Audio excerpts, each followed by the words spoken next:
Lift us up, don't push us out, Chapter 12. I have two experiences in my life that relate very much to what Warren says on page 104 at the top. Quote, "While teaching fourth grade, I decided that there was absolutely no way I could administer the Massachusetts Comprehensive Assessment System, the annual statewide assessment test. I saw how it impacted the students' emotional and psychological well-being. Children started to doubt their intellectual capacity, further alienating them from school and learning," unquote. I have definitely found this to be true. Unfortunately, I do still administer it. Back when they were talking about doing MCAS and it hadn't started yet, I remember that, they had to, and they still have to pass MCAS the same year that they are legally able to drop out. So students who have not been doing well on it and they have the option of dropping out or failing a test, I just thought that was not a good arrangement at all, that we would have more dropouts. Also, certainly having children doubt their intellectual capacity and alienating them from school and learning. When MCAS came along, a lot of the interdisciplinary, hands-on, lots of choice units that I had developed as a special educator for inclusion, we were told we couldn't do anymore because of time on learning and because of preparing for MCAS. And without having them be able to have choices and have interdisciplinary and see them help them make the connections between one subject and another in life, that certainly alienates them from school and learning. So in terms of MCAS and also with their psychological well-being, emotional well-being, and medical. I remember, I don't see it so much now. It's just what these kids have grown up with, and it's sad, I think. But children used to get physically sick when it was MCAS time. And I also, it used to break my heart with these kids that weren't used to MCAS and they were used to getting help, and they would ask for help and you'd have to say, "I'm sorry, I can't help you." And the other thing that quote reminds me of is, as a special education teacher, I started a quote unquote inclusion program years and years ago in a school where, the general ed teachers didn't want my kids in their room. And I was starting in Massachusetts and I'd been in Connecticut, and I wasn't used to my kids in their room. But also, when we first started out, because it's what I had to do, we had a quote unquote inclusion class. And the students in that class, whether they had an IEP or not, felt like they were in the dumb class because they had a second teacher and they had a sped teacher with them, etc., etc. And the stigma was huge. So they did, anybody in that class felt like they were dumb.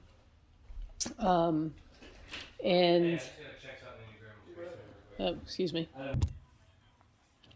Sorry about the interruption. Let's see if I can get back to that. So the stigma was huge, and this is something that I wanted to do anyway, but even more so with the stigma is over a pretty short period of time since they were having me develop the inclusion program, I was able to work with the teachers that were more open to it and bring in paraprofessionals and eventually more teachers. But I switched it over even before that, where I focused my energies where we were welcome. And I became the learning specialist, not the special ed teacher. And I spread the students who had IEPs out equally throughout all the classes. And I was in with all the classes equally. And it got to the point where, if I wasn't in class, they were asking why I wasn't there. Before they were asking, how come she's always here? And it got to the point where they were asking, where's Miss Hoyle? How come she's not here today? And they all knew me as the learning styles person. And the students who were on IEPs got to the point that they didn't think they were on IEPs anymore, that they didn't think they were in special education. And so just, I don't know, it's that it makes the stigma relates here, I think. But certainly the students started to doubt their intellectual capacity, further alienating them from school and learning is also the case with special ed students. And I mean, I'm not impressed with the way that my current district, Plymouth, does inclusion. I'm now a general ed teacher, and part of the reason why I switched to general ed was because I felt like I could help more students by being a general ed teacher. I could help the special ed students better, and could help other students as well by applying strategies that are just good for all students in learning styles and choice and things like that, and learning strategies, and reach more kids with it. And hopefully helping students not to doubt their intellectual capacity and alienate them from school and learning. And I've certainly had students who are not on IEPs who, when given choices and of how to show what they've learned and what to learn and things like that, can go from, failing and not feeling good about themselves to really being successful and enjoying school. So there are lots of ways that we can get students to doubt their intellectual capacity and alienate them from school and learning. And certainly that happens with students of color, but it happens with other populations as well. And as a school system, we need to, base our teaching more around the students and less around testing. Okay, on that same page, there's the quote, "I try to replicate the kinds of school experiences that I had as a child, nurturing student curiosity and making learning meaningful and joyful. This is especially important for children with distressing lives, including those who are homeless or dealing with violence," unquote. With that as well, I try to replicate in my teaching what I experienced as a student in middle school. We had 2 different programs in my middle school when I was a kid, and we got to choose which one. One was the regular or CLUE program that stood for something, and the other one was the alternate program. And the alternate program was more hands-on, more project-based, more choice, more getting outside into the wilderness, more having mock town meetings and things like that. And that was the program that I was in. And it worked very well for me and for many students. And when I went into teaching, and as a special ed teacher, I really was given no curriculum or textbooks or anything. And I went into my attic where I still had some of my units from middle school, and that's what I started with.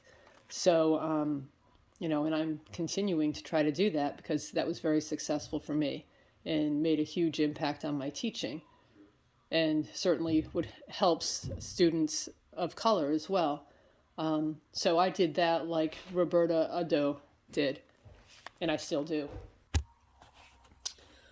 When he's talking about to know the child, you must know the family, and going on home visits and going to have a chat about what you expect of me as a teacher in the upcoming year.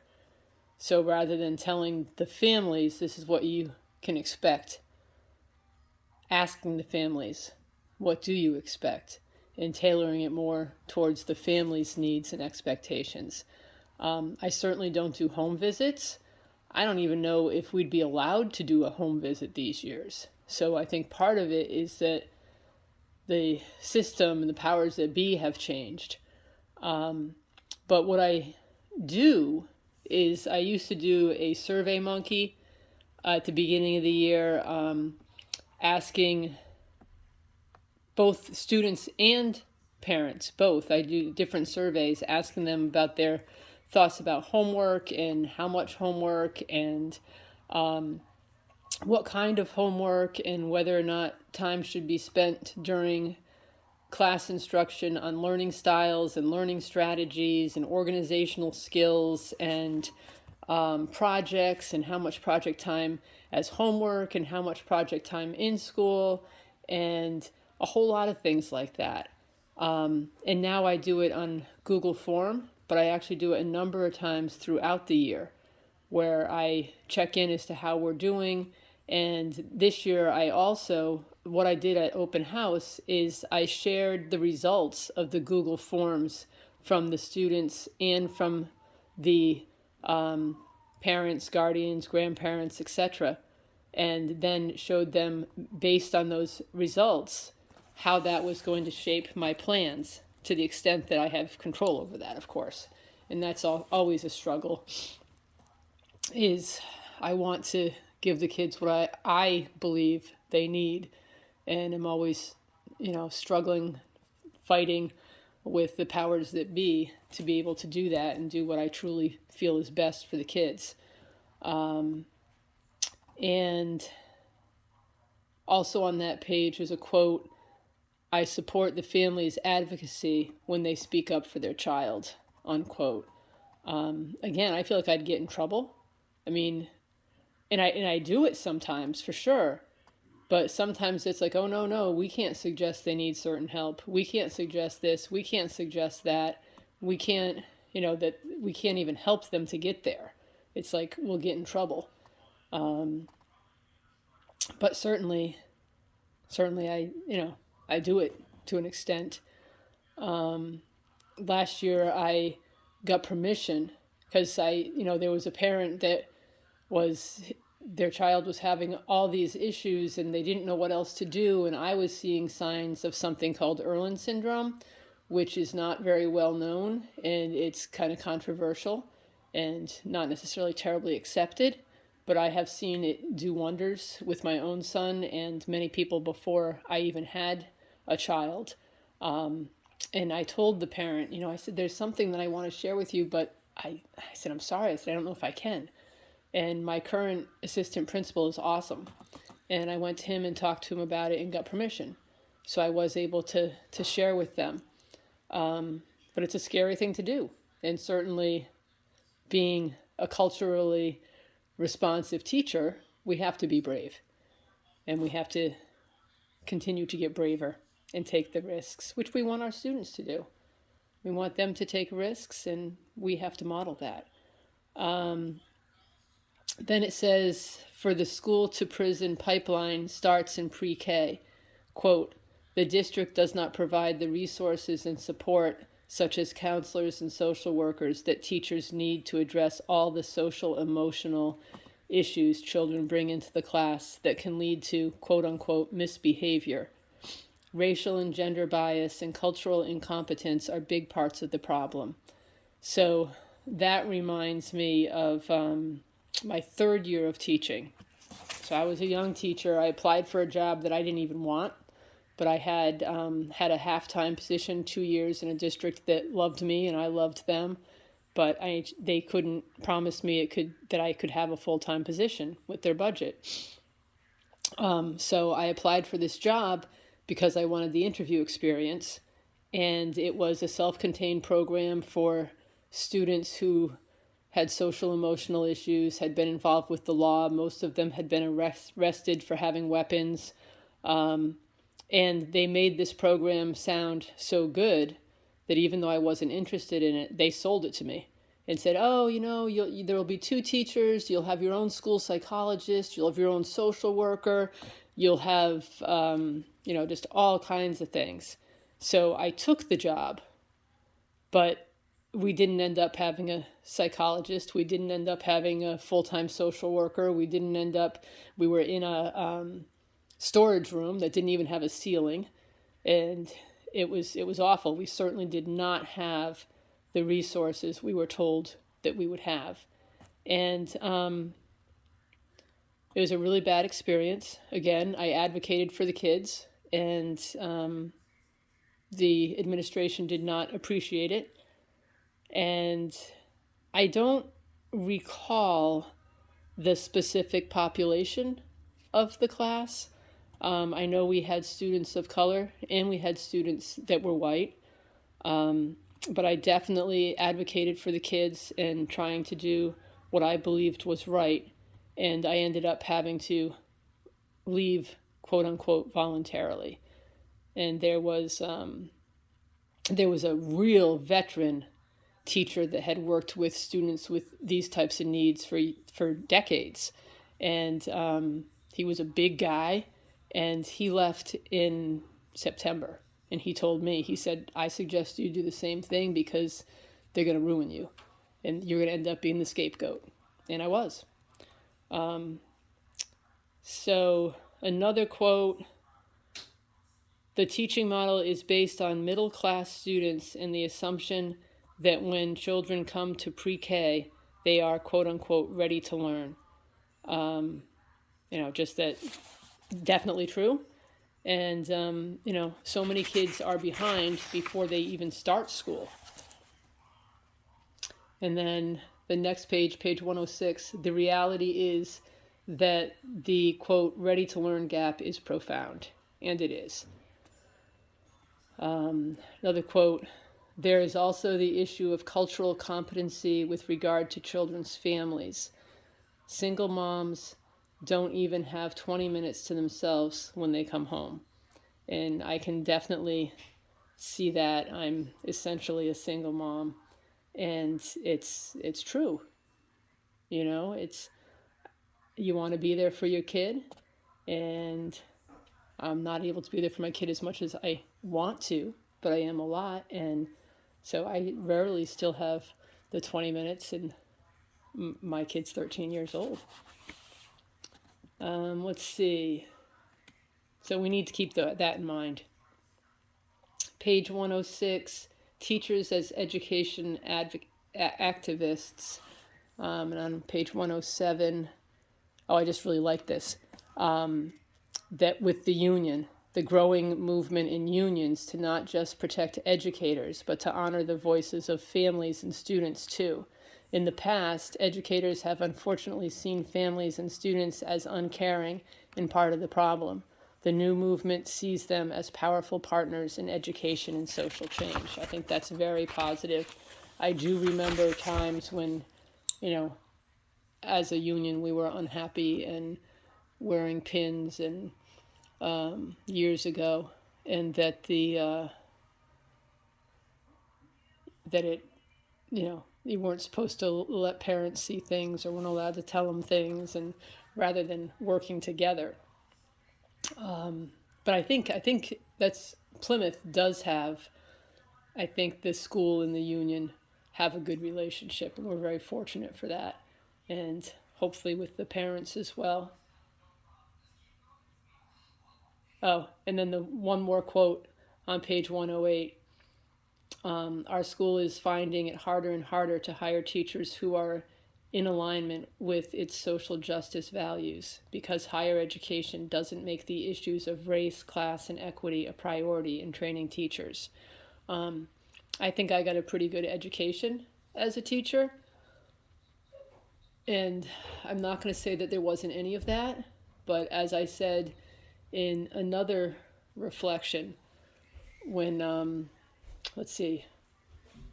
I was, one of the videos or readings that we had, the extent to which there's disparity and that I wasn't even aware of, and how as somebody with a master's plus 60 plus a whole lot more, it was an eye-opener for me.